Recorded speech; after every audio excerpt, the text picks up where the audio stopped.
Amanda, você viu essa história aí do Eduardo, né? Você está acompanhando, ele está lá nos Estados Unidos, falou também que teve reuniões com o Trump, agora ele está no canal daquele Cláudio Dantas, que é do antagonista, o cara que fez mais harmonização facial do que o Estênio Garcia, e agora está Gabou, hein? nesse momento aí que a gente não sabe muito bem o que vai acontecer com o Eduardo. O que você acha que vai dar dessa bagunça toda que esse vagabundo está aprontando aí? O pai dele vai fugir? Ele está indo para lá para preparar o terreno para o pai dele vazar do Brasil, Amanda? O que você acha?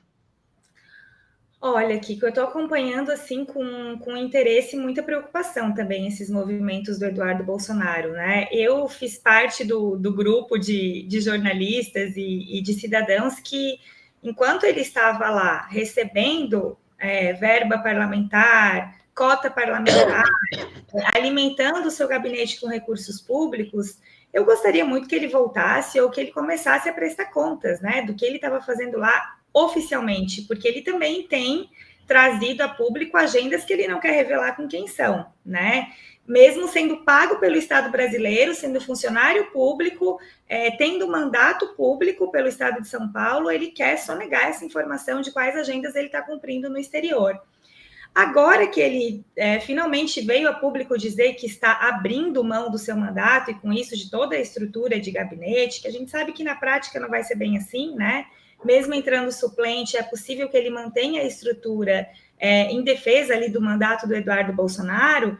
Eu me preocupo mais ainda, né? Porque foi um movimento muito brusco e a gente sabe que eles estão tentando de todas as formas anistiarem o Bolsonaro, livrarem o Bolsonaro da prisão, que está cada vez mais próxima.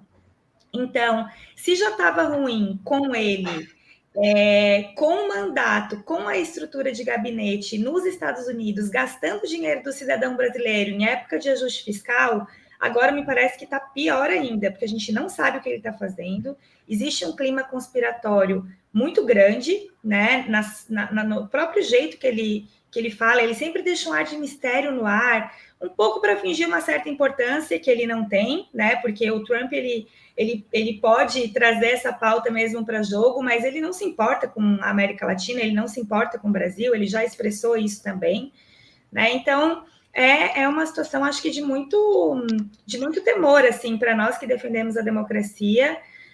Porque me parece que ele está trabalhando arduamente para tentar livrar a cara do Bolsonaro, e eu não sei como as nossas instituições vão se comportar com relação a isso.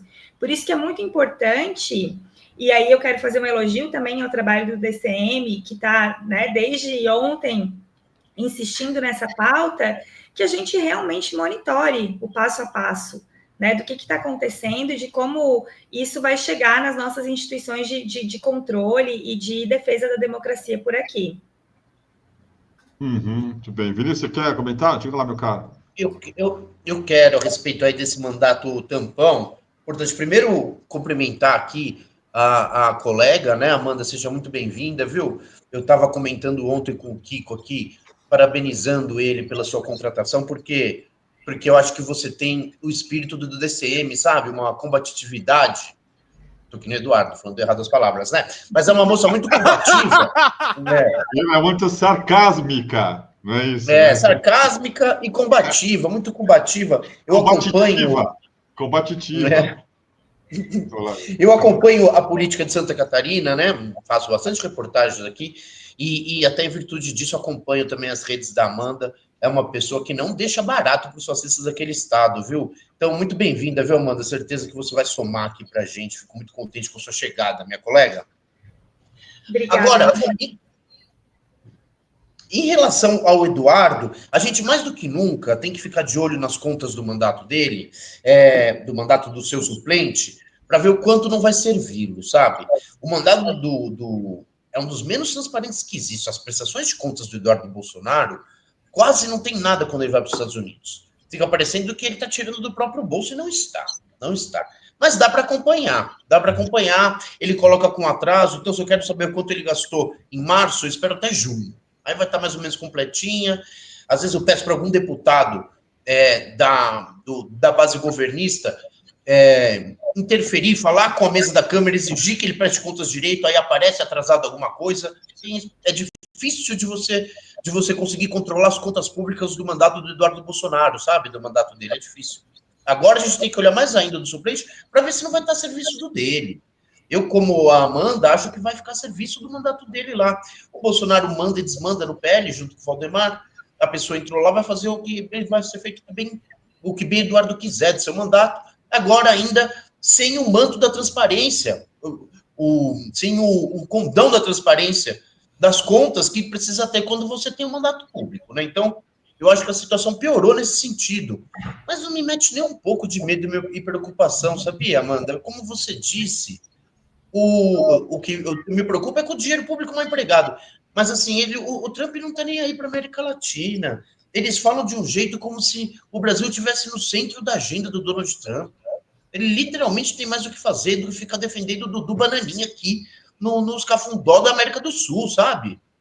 Então, assim, vai lá falar com o pessoal de Miami, vai dar bastante assunto para o gado falar que agora a gente está frito, agora vocês que se cuidem, mas não acho que vai dar em nada, não. O Constantino, outro autoexilado, já escreveu um post hoje falando que agora ele acha que o Jair Bolsonaro deve fazer o mesmo, ir para uma embaixada, fugir, porque uma luta política contra uma ditadura se faz do exílio, como foi feita por De Gaulle. Olha só como ele está viajando, coitado. Então, assim, isso me preocupa um pouco mais, sabe? Que abra uma porteira de fuga aí, para fuga das galinhas, ou fuga do gadinho aí, pro Jair Bolsonaro tomar o mesmo rumo que o filho. Mas também, se for, eu não tô nem aí, eu não quero ninguém, eu não quero pagar cama, mesa e banho para essa gente. Prefiro eles fora do país mesmo. É mesmo, né? Faz diferença nenhuma. Diga lá, Amanda, você quer completar o que o Vinícius falou?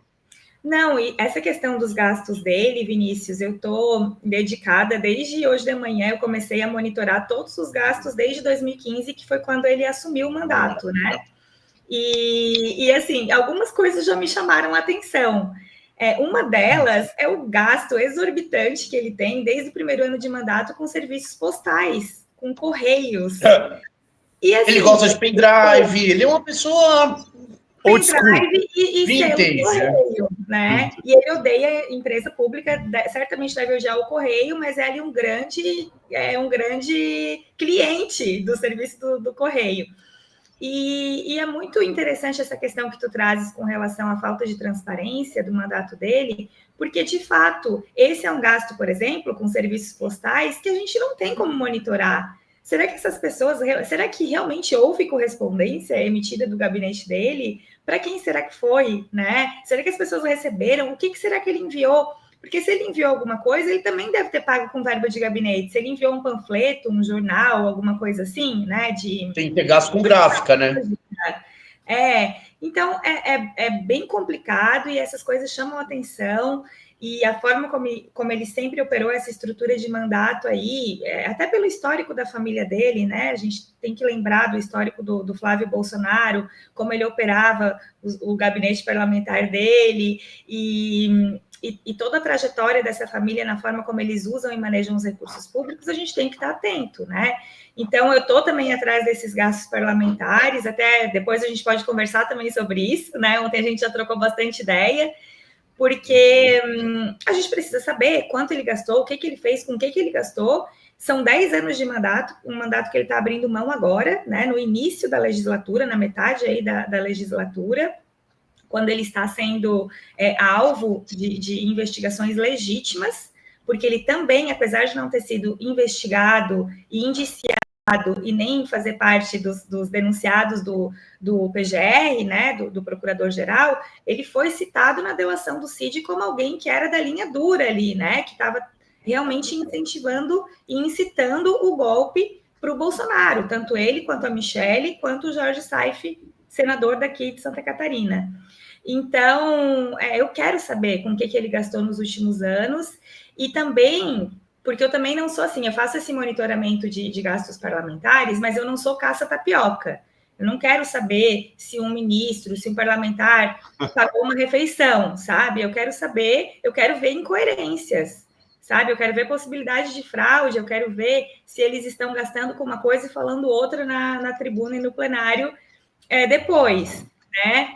Então, no caso do Eduardo Bolsonaro, acho que tem bastante coisa para a gente ver, até porque o mandato dele também é inexpressivo, como foi o do pai dele, do ponto de vista dos projetos de lei, das discussões que ele traz, dos debates políticos que ele fomenta, sempre a cortina de fumaça e pauta moral, né? Então, vamos ver se o que ele gastou equivale ao que ele entregou para o cidadão e para a sociedade nos últimos 10 anos.